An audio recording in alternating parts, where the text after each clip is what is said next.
राजा, किसान और नगर चैप्टर देख रहे थे। इस चैप्टर का जो है .63 उपमहाद्वीप और उसके बाहर का व्यापार, जो आपके पेज नंबर 43 पर दिया हुआ है, इसको हम लोग देखेंगे। तो 6वीं शताब्दी ईस्वी पूर्व से ही उपमहाद्वीप में नदी मार्गों और भूमार्गों का जाल सा बिछ गया था। 6वीं शताब्दी ईस्वी पूर्व से ही यहाँ नदी मार्ग और भूमार्ग यानी कि स्थल मार्ग, सड़क मार्ग जिसको बोलते हैं, का जाल सा बिछ गया था और यह कई दिशाओं में यह जाल फैला हुआ था। मध्य एशिया और उससे भी आगे तक भूमार्ग थे। यह भूमार्ग स्थल मार्ग कहाँ तक थे? मध्य एशिया या उससे भी आगे तक यह भूमार्ग बने हुए थे। समुद्र तट पर बने कई बंदरगाहों से जल मार्ग अरब सागर होते हुए उत्तरी अफ्रीका, पश्चिमी एशिया तक फैल गया था। यह मार्ग कहाँ तक था? उत्तरी अफ्रीका तक था, पश्चिमी एशिया तक था और यह अरब सागर होते हुए ये मार्ग वहां तक फैला हुआ था। और बंगाल की खाड़ी से होते हुए यह मार्ग चीन और दक्षिण पूर्वी एशिया तक फैला हुआ था। बंगाल की खाड़ी से होते हुए यह मार्ग कहाँ तक? चीन तक और दक्षिण पूर्व एशिया तक फैला हुआ था। शासकों ने प्रायः इन मार्गों पर नियंत्रण करने की कोशिश की। शासकों ने क्या किया? इन मार्गों पर नियंत्रण करने की कोशिश की और संभवतः वे इन मार्गों पर व्यापारियों की सुरक्षा के बदले उनसे धन लेते थे। अर्थात व्यापारियों की सुरक्षा करते थे इन मार्गों पर और इसके बदले, सुरक्षा के बदले उनसे कुछ धन लिए जाते थे, यानी टैक्स कह सकते हैं, सुरक्षा टैक्स। राजा लोग जो है व्यापारियों से कुछ टैक्स लेते थे और उनकी सुरक्षा करते थे। इन मार्गों पर चलने वाले व्यापारियों में पैदल चलने वाले फेरी वाले व्यापारी थे, पैदल फेरी लगाने वाले व्यापारी तथा बैलगाड़ी और घोड़े, खच्चरों जैसे जानवरों के दल के साथ चलने वाले व्यापारी होते थे। पैदल चलने वाले व्यापारी होते थे, बैलगाड़ी से चलने वाले व्यापारी होते थे, घोड़े और खच्चर जैसे जानवरों पर वस्तुएं लादकर चलने वाले व्यापारी होते थे। साथ ही समुद्री मार्ग से भी लोग यात्रा करते थे। इस समय लोग समुद्री मार्ग से भी यात्रा करते थे, लेकिन यह बहुत खतरनाक होता था क्योंकि समुद्री मार्ग जो है कभी कभी जो है आंधी तूफान में नावें डूब जाती थी और लोग मारे जाते थे, इसलिए इसको बहुत खतरनाक माना गया है। लेकिन बहुत लाभदायक होती थी, जल मार्ग बहुत लाभदायक होती थी क्योंकि उस पर किराया का कॉस्ट बहुत कम पड़ता था। तमिल भाषा में मस्तथुवन और प्राकृत में सतवाह और शेट्टी नाम से प्रसिद्ध सफल व्यापारी बड़े धनी हो जाते थे। उस समय कुछ व्यापारी वर्ग थे जो बहुत धनी व्यापारी वर्ग थे, उसका नाम इसमें क्या दिया है? तमिल भाषा में दिया है मस्तथुवन और प्राकृत भाषा में इसको सतवाह और शेट्टी नाम दिया गया है। ये व्यापारी बहुत धनी होते थे। किस चीज का व्यापार करते थे? तो नमक, अनाज, कपड़ा, धातु और उससे निर्मित उत्पाद। नमक, अनाज, कपड़ा, धातु और धातु से निर्मित उत्पाद, पत्थर, लकड़ी, जड़ी बूटी जैसे अनेक प्रकार के सामान एक स्थान से दूसरे स्थान पर पहुंचाए जाते थे। रोमन साम्राज्य में काली मिर्च जैसे मसालों, कपड़ों तथा जड़ी बूटियों की भारी मांग थी। रोमन साम्राज्य में किन चीजों की मांग थी? तो काली मिर्च की मांग थी, तरह तरह के मसालों की मांग थी, कपड़ों की मांग थी, जड़ी बूटियों की मांग थी। ये सब चीजें अरब सागर के रास्ते भूमध्य सागर से होते हुए वहां रोमन साम्राज्य में पहुंचाए जाते थे। इस तरह से व्यापार के मार्ग के विषय में आपने देखा कि उस समय जल मार्ग भी विस्तृत हो गया था और स्थल मार्ग भी मध्य एशिया तक विस्तृत हो गया था। जल मार्ग भारत से अरब सागर होते हुए उत्तरी अफ्रीका, पश्चिमी एशिया तक फैल गया था और बंगाल की खाड़ी से होते हुए चीन तक और दक्षिण पूर्वी एशिया तक ये मार्ग फैल गए थे। इस मार्ग पर जो व्यापारी चलते थे उन व्यापारियों पर शासक नियंत्रण रखते थे और उनसे कुछ टैक्स लेते थे उनकी सुरक्षा के बदले। इस मार्ग पर चलने वाले, स्थल मार्ग पर चलने वाले व्यापारी पैदल फेरी लगाने वाले लोग होते थे, बैलगाड़ी वाले लोग होते थे, घोड़ा और खच्चर जैसे जानवरों पर सामान लेकर चलने वाले लोग होते थे। और इस समय ये स्थल मार्ग से व्यापार होते थे और समुद्री मार्ग से भी व्यापार होते थे जो बहुत खतरनाक थे क्योंकि नावें डूब जाती थी, लेकिन वो बहुत लाभदायक था, बहुत सस्ता था, इसलिए उससे भी व्यापार होते थे। इस नमक, अनाज, कपड़ा, धातु और उससे निर्मित पदार्थ, पत्थर, लकड़ी के सामान, जड़ी बूटी आदि सामान एक स्थान से दूसरे स्थान पर ले जाए जाते थे, उनके व्यापार किए जाते थे। और यहाँ से रोमन साम्राज्य को विभिन्न प्रकार के मसाले, काली मिर्च, कपड़ा, जड़ी बूटी आदि यहाँ से भेजे जाते थे और अरब सागर होते हुए और भूमध्य सागर के रास्ते इसे भेजे जाते थे। उस समय के व्यापार के विषय में एक ग्रंथ से कुछ जानकारी मिलती है।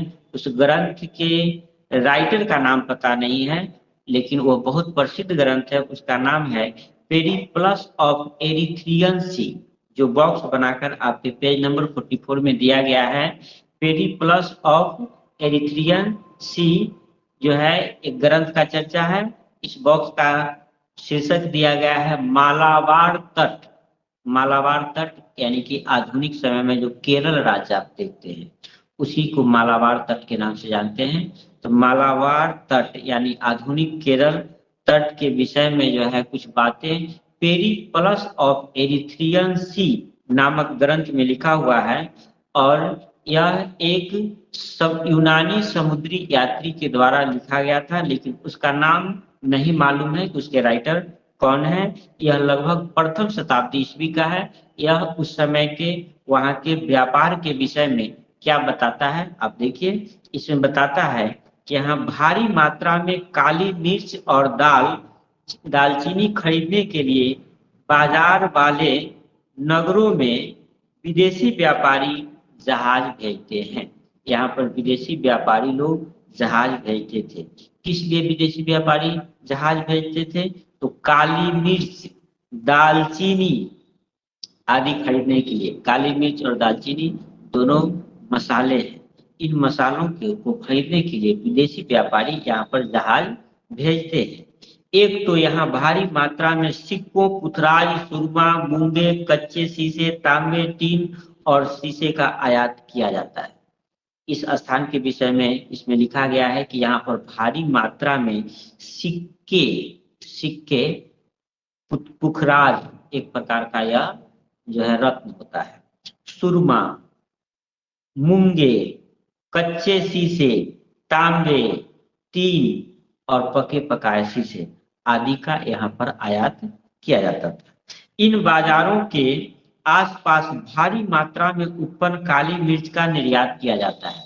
अर्थात इन बाजारों के आसपास वहां पर दक्षिण भारत में केरल के पास वहां पर काली मिर्च का बहुत उत्पादन होता था।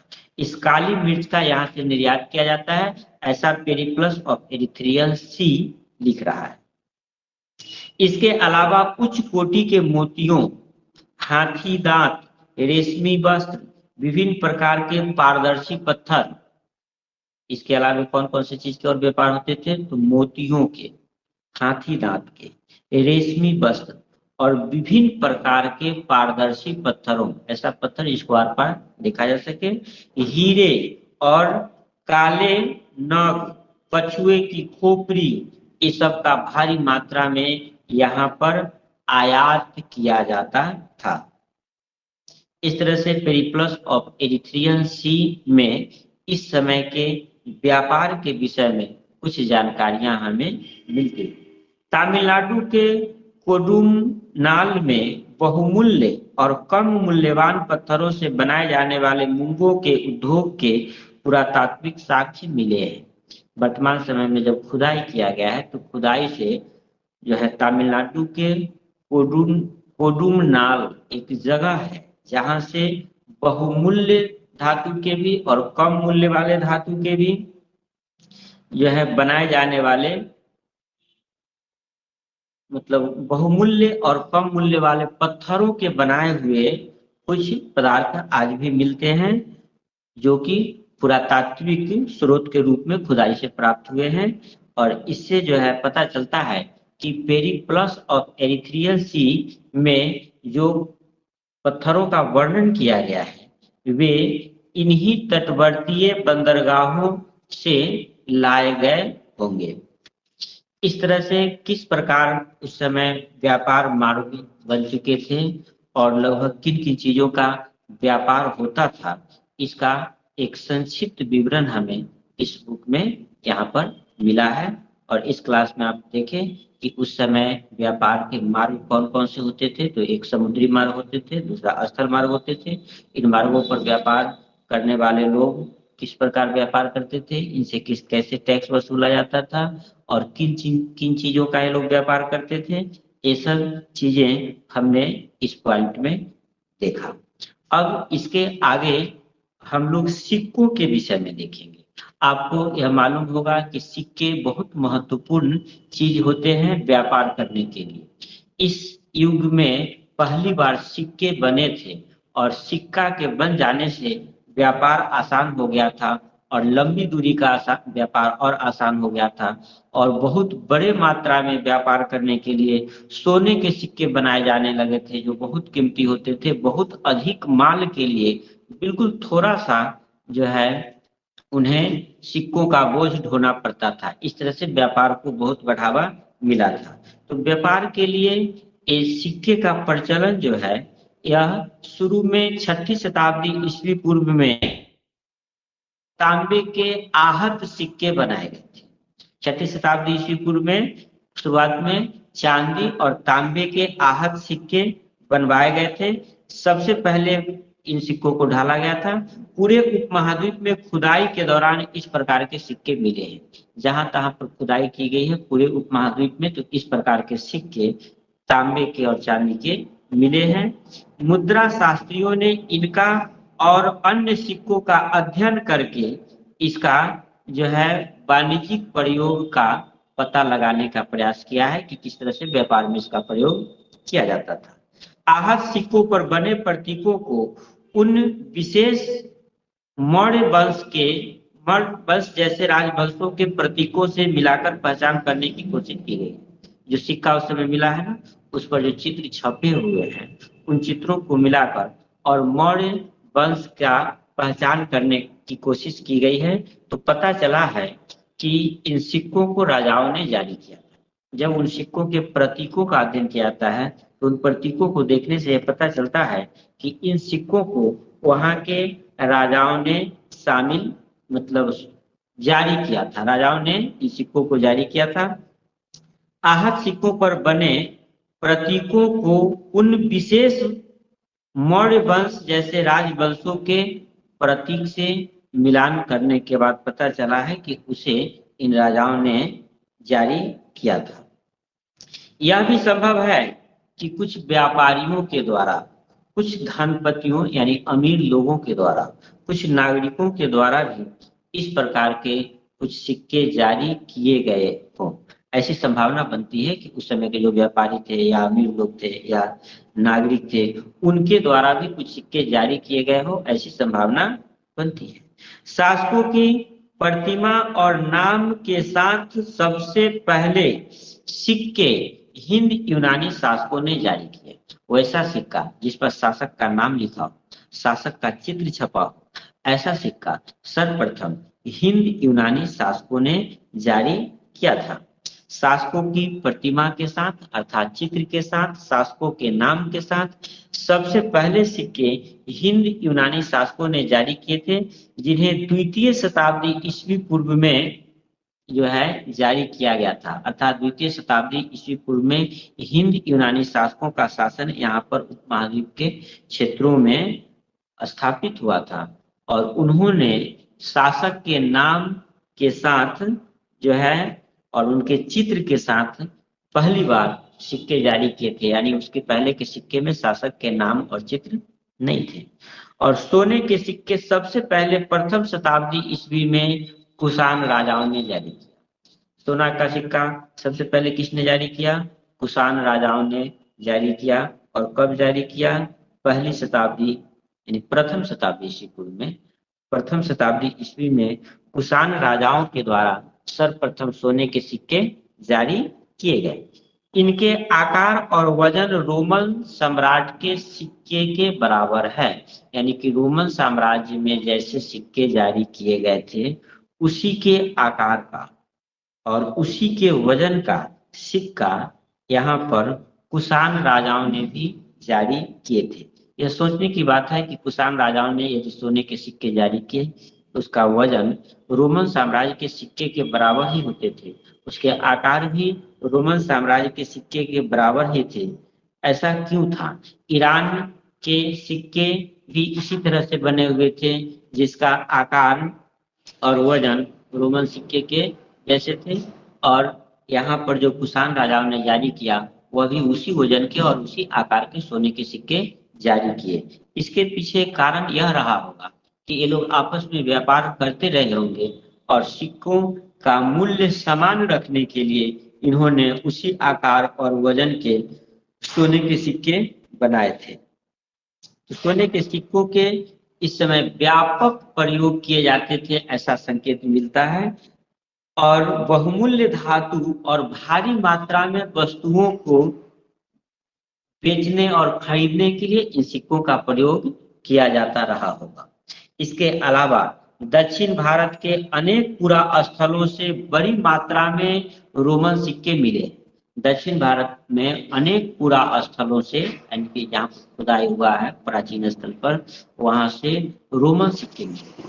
अब दक्षिण भारत में रोमन सिक्के मिलना और यहाँ के सिक्कों का रोमन सिक्कों के बराबर भार के और आकार का होना यह बताता है कि व्यापारिक उद्देश्य से ऐसा किया गया था और बड़े पैमाने पर व्यापार होते रहे होंगे। इनसे यह स्पष्ट है कि व्यापारिक तंत्र राजनीतिक सीमाओं से बंधा हुआ नहीं था। यानी इस समय जो व्यापार होता था वह राजनीतिक सीमाओं से बंधा हुआ नहीं था। कहने का मतलब कि एक राज्य के अंदर ही व्यापार हो ऐसा नहीं था, बल्कि राज्य के बाहर भी व्यापार होते थे। और इस समय जो सिक्के बनाए गए थे वह सिक्के, एक स्थान का सिक्का दूसरे स्थान पर मिल रहा है। अब रोमन साम्राज्य का सिक्का जो है दक्षिण भारत में मिल रहा है। यह व्यापार को प्रदर्शित करता है कि एक राज्य से दूसरे राज्यों के बीच व्यापार होते थे। पंजाब और हरियाणा जैसे क्षेत्रों में प्रथम शताब्दी ईस्वी में जो है कबायली राजाओं ने शासन स्थापित किया था और इन लोगों ने भी कुछ सिक्के जारी किए थे। ऐसे सिक्के हजारों की संख्या में मिलते हैं। और सोने का सबसे भव्य सिक्का जारी किया था गुप्त शासकों ने। गुप्त शासकों ने सोने का सबसे सुंदर सबसे भव्य सिक्का जारी किया था। यह एकदम उत्तम क्वालिटी का सोना का सिक्का था। इन सिक्कों के माध्यम से दूर के देशों से व्यापार किया जाता था और दूर के देशों से भारी मात्रा में व्यापार करने में इन सिक्कों से आसानी होती थी, क्योंकि ये बहुत मूल्यवान सिक्के थे। बहुत ज्यादा माल के लिए बहुत थोड़े से सिक्कों को ढोना पड़ता था। छठी शताब्दी ईस्वी से सोने के सिक्के मिलने कम हो गए। छठी शताब्दी ईस्वी पूर्व के बाद से, छठी शताब्दी ईस्वी से, ईस्वी पूर्व नहीं, छठी शताब्दी ईस्वी तक हम देखे हैं कि सोने के सिक्के मिल रहे थे, और छठी शताब्दी ईस्वी के बाद से सोने के सिक्कों का मिलना कम हो गया। यह संभव है कि उस काल में कुछ आर्थिक संकट पैदा हुआ हो। इतिहासकारों में इस बात को लेकर मतभेद है कि क्या आर्थिक संकट हुआ था। कुछ लोगों का कहना है कि रोम साम्राज्य का पतन हो गया था, इसलिए वहां दूर के जो व्यापार होते थे उसमें कमी आ गई थी, और जिससे उन राज्यों, समुदायों और क्षेत्रों की संपन्नता पर असर पड़ा जिन्हें दूरवर्ती व्यापार से लाभ मिलता था। यानी दूर के व्यापार से जो लोग लाभ उठाते थे उनका व्यापार बंद हो गया और उनकी आर्थिक स्थिति खराब हो गई। कुछ विद्वानों का कहना है कि इस काल में नए नए नगर बने थे, नए नए व्यापार तंत्र उत्पन्न होने लगे थे। उनका यह भी कहना है कि इस काल में सोने के सिक्कों का मिलना तो कम हो गया, लेकिन अभिलेखों में, ग्रंथों में सिक्कों का उल्लेख होता रहा है, क्योंकि वे प्रचलन में थे और उनको किसी ने संग्रह करके नहीं रखा। चलिए, कुल मिला के इस पॉइंट में हमने सिक्कों के विषय में पढ़ा कि सिक्कों की शुरुआत 6वीं शताब्दी ईस्वी पूर्व से होती है। शुरू में तांबे और चांदी के सिक्के बनाए गए थे, बाद में सोने के सिक्के बनाए गए, और सोने के सिक्के संभवतः इसलिए बनाए गए ताकि दूर का व्यापार आसानी से किया जा सके। भारी मात्रा में व्यापार करने के उद्देश्य से सिक्कों को बनाए गए थे। और रोमन सिक्के जिस आकार के बनाए गए थे उसी आकार के यहाँ पर भी कुषाण राजाओं द्वारा सोने के सिक्के बनाए गए थे। जैसा सिक्का ईरान में था, जिस आकार का और वजन का सोने का सिक्का ईरान में था, वैसा ही रोमन में था और वैसा ही कुषाण राजाओं ने भारत में जारी किया था। इससे पता चलता है कि ये एक दूसरे से व्यापार करने के लिए ऐसा किया गया था। और साथ ही दक्षिण भारत में बहुत सारे रोमन सोने के सिक्के मिले हैं खुदाई से। इसका मतलब यह होता है कि रोमन साम्राज्य से बहुत अधिक व्यापार होते थे। 6वीं शताब्दी ईस्वी तक यह सिक्के बहुत मात्रा में मिलते हैं, लेकिन 6वीं शताब्दी ईस्वी के बाद जो है सोने के सिक्कों में कमी आ गई। इसके कई कारण बताए जाते हैं। संभवतः रोम साम्राज्य के पतन के बाद दूर के व्यापार में कमी आई, इसलिए इन सिक्कों में कमी आ गई हो, ऐसा हो सकता है। तो हमने देखा सिक्के और राजा। इसमें देखा कि पहला सिक्का 6वीं शताब्दी ईस्वी पूर्व में चांदी और तांबे के ढाले गए थे, और सोने के सबसे पहला सिक्का कुषाण राजाओं ने बनाए थे, और सबसे भव्य और शुद्ध सोने का सिक्का जो है गुप्त राजाओं ने बनाए थे।